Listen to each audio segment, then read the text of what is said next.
Good afternoon. This is the 5G network update, and I'm Aaron Mialis, health physics consultant, currently with the U.S. Air Force, but soon to be with the state of Idaho. These are the standard disclaimers.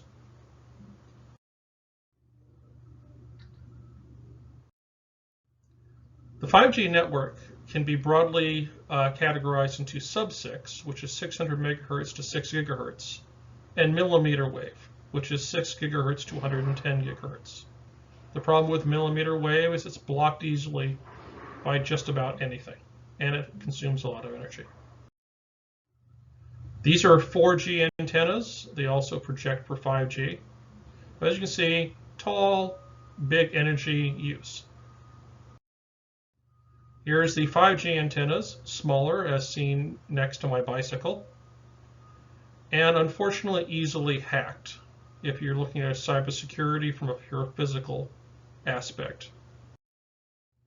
All it would take is one big stick with a crook in it and to pull those wires out and set things back for a long time.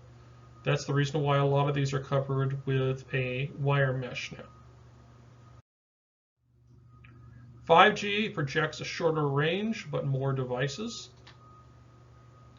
And there's concerns about health and aesthetic effects of the 5G antennas. There is no substantiated proof of the 5G health effects. The frequency range 1 is 410 megahertz to about 7 gigahertz. And depending where you are in the world, you will operate in a different system. The problem with frequency range 2 is that when we actually get into 64 to 71 gigahertz and 71 to 76 gigahertz, we're having difficulty measuring that right now. Where can you find the 5G network? Basically any metropolitan city, and especially all over Asia. As you can see, historically, we've gone from the 1G systems, 2G, and we've advanced through to now 5G. The problem with trying to measure 5G is beamforming.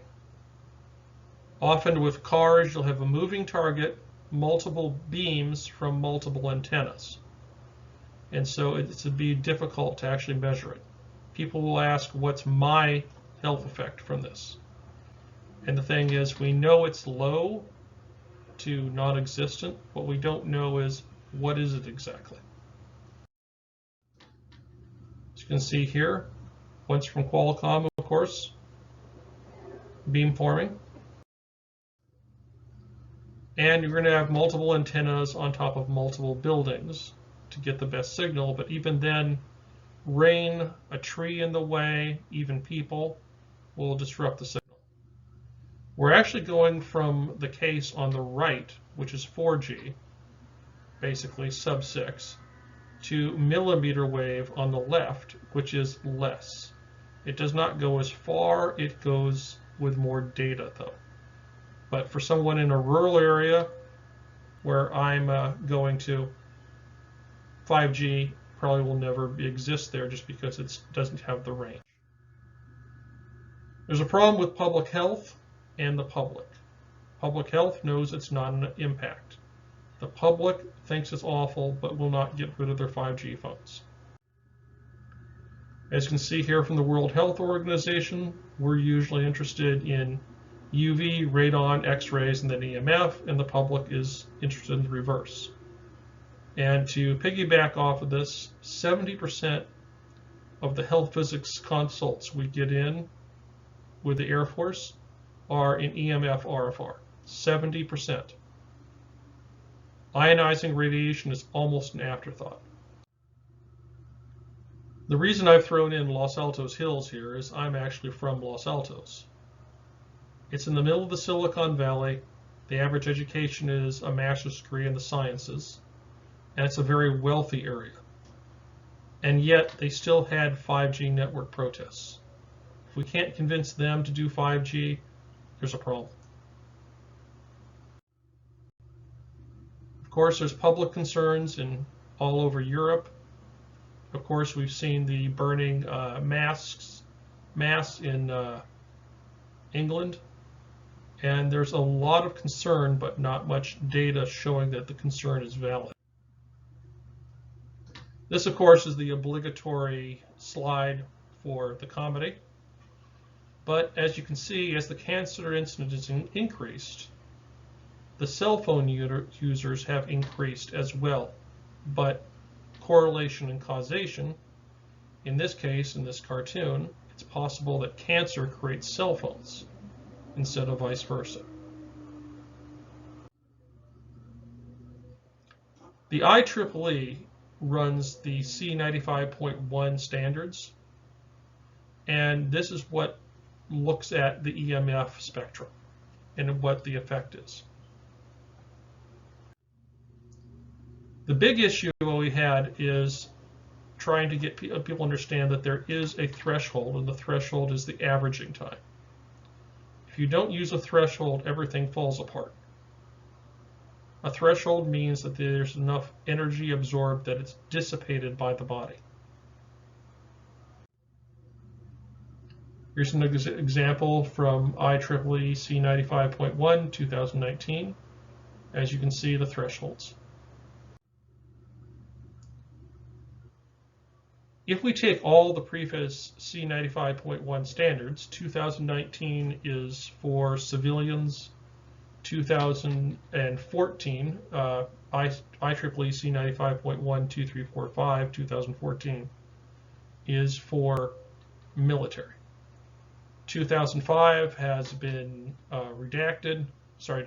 removed, and the FCC still uses C95.1 1991. But for uncontrolled environments over the entire spectrum, it looks pretty similar for the average time, except for 2019. And this caused a bit of a minor panic. Here it is. The averaging time looks very similar, except for 2019. Oh my gosh, what is going on? It's so high. It's 30 minutes. However, if we actually do the maximum permitted exposure and assume that averaging time equals exposure time, it becomes very, very close. And the FCC standard is the one that looks off. So that previous averaging time is not as important as we thought.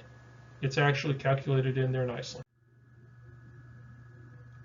Of course, for EMF professionals, Zone 1 for IEEE C95.1-2345, published 2014, and upper tier restricted or FCC controlled environments, it looks very close, except for the 2019 standard, which is slightly lower, but not grossly. Specifically, millimeter wave, if we look at the averaging time, there is some difference. But the actual dose, the maximum permitted exposure, is relatively mild. Not much of a change. If you actually toss the threshold out, everything falls apart. As you saw previously, there was the exposure time was much higher, maximum permitted exposure time.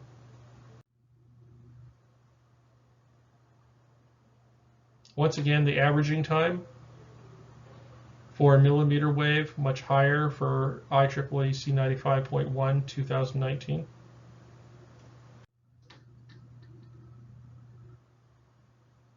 But the maximum permitted exposure, it's pretty close,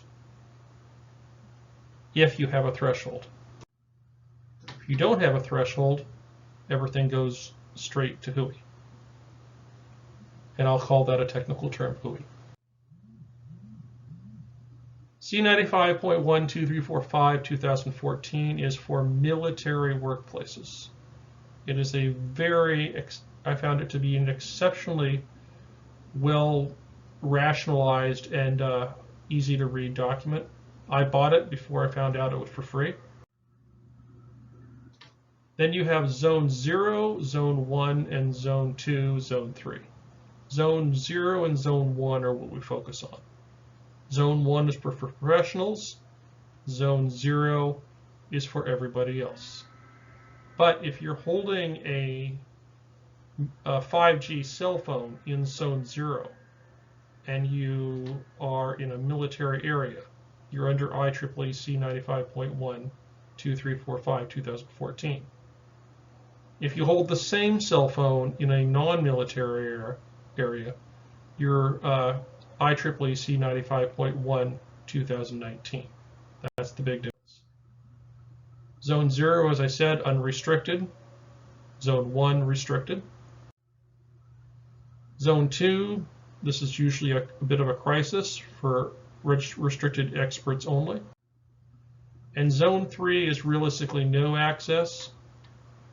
Hypothetically, you could go there, but it's better if you shut everything down.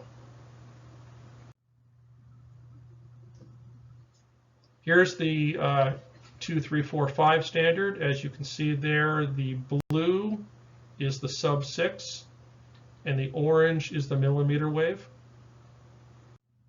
If you look at it graphically, it maxes out at 100 watts per meter squared for the power density. Just remember that, 100 watts.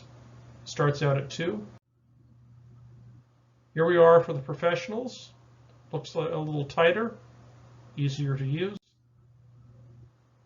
Once again, 100 watts and starts out at 10.